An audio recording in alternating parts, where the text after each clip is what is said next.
Makikita natin ngayon mga great na napakalawak nitong sakop ng posibleng abutin ng bagyong si Pipito. Kanina naman sa update ng ating DOST Pag-asa na as of 8 AM ay nasa typhoon category na ang bagyo na kung saan lakas na ito ay nasa 130 km kada oras malapit sa gitna at mayroong pabugsong 160 km kada oras. Samantala kung tingnan natin ito pong mata ng bagyo, yan po yung parang butas na yan.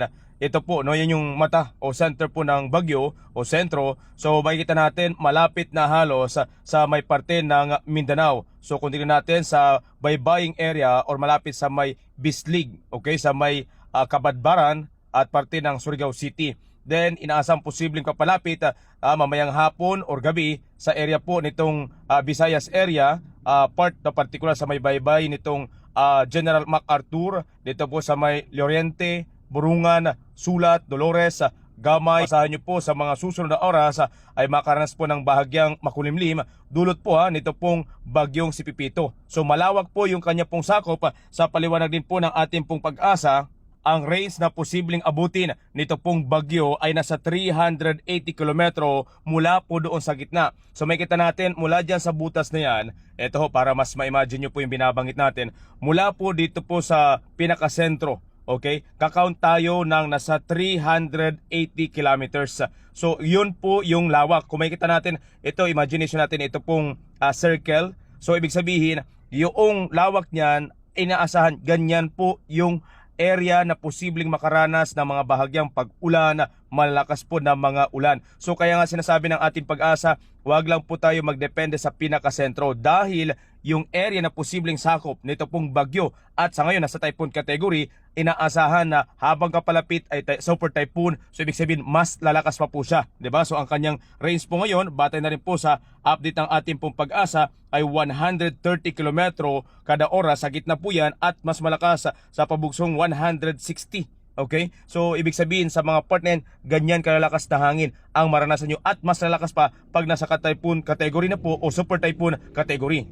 Ihalimbawa ko na lang ito mga great, no? For example, dito po, ito yung sentro. Kung wala magbago sa magiging forecast ng ating Pag-asa sa aktual na pagdating nitong bagyong Pipito, halimbawa lamang, dito po yung posibleng maging sentro ay part ng Karamuran sa may Catanduanes. Halimbawa dito po. So mula dyan sa mga center na yan, ito pong pula na umiikot, kakount po tayo ng nasa 380 kilometers.